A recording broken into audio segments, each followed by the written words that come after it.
Let's get right to it. First, you're going to cut open and drain your tofu. I find that firm tofu works the best for this. You're going to make sure that all the water is out. Then you can open up the package and put it just right on top of your cutting board.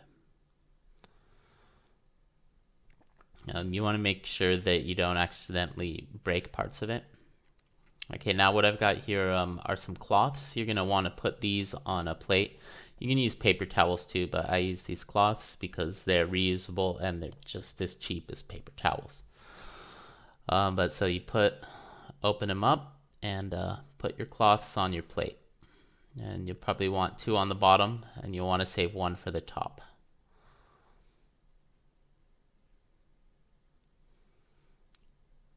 Okay.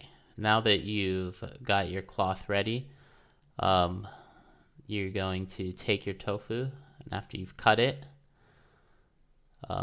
lay it on the cloth. And you're going to just put all the pieces of that tofu on the cloth, and you'll see.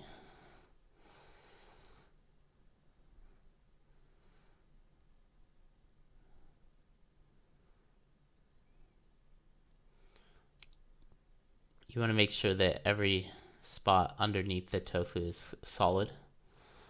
Next, put your cloth on top of the tofu, and you want to make sure that as much of the cloth is on the tofu as possible. This is going to help it absorb more water.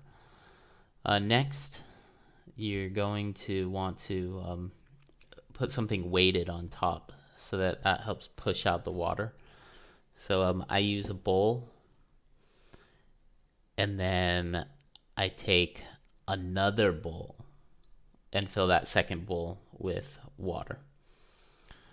And you'll see the water coming up soon. So I take a second bowl, and I fill it with water.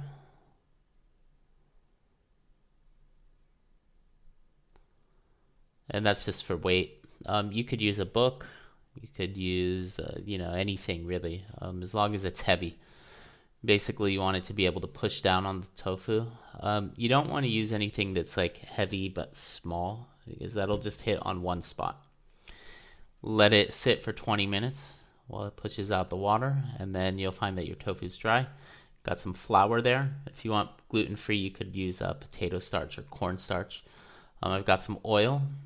Get your pan hot, put in the oil after making the pan hot, and then flour both sides of your tofu. You want to make sure that there's not too much excess, but you do want to make sure that all parts of the tofu are covered with the flour, cornstarch, or potato starch, whatever you use. Next, you're going to need to set up something that you put down so that after you fry your tofu, you can kind of let it dry on this rack. You could use a paper towel, but that'll make it a little soggy, which will remove crispiness. So I use a wire rack, and it's also reusable. Next, after your pan and oil is hot, put the tofu inside. Be careful not to burn yourself. Be careful not to break your tofu. And this is where the video actually ends. I do have some pictures though. So this is, you're gonna flip it once, and then put it to drain on the rack, and salt it right away. And then this is what it looks like. Voila. This was another episode of Cooking with Kumar. Thanks for watching.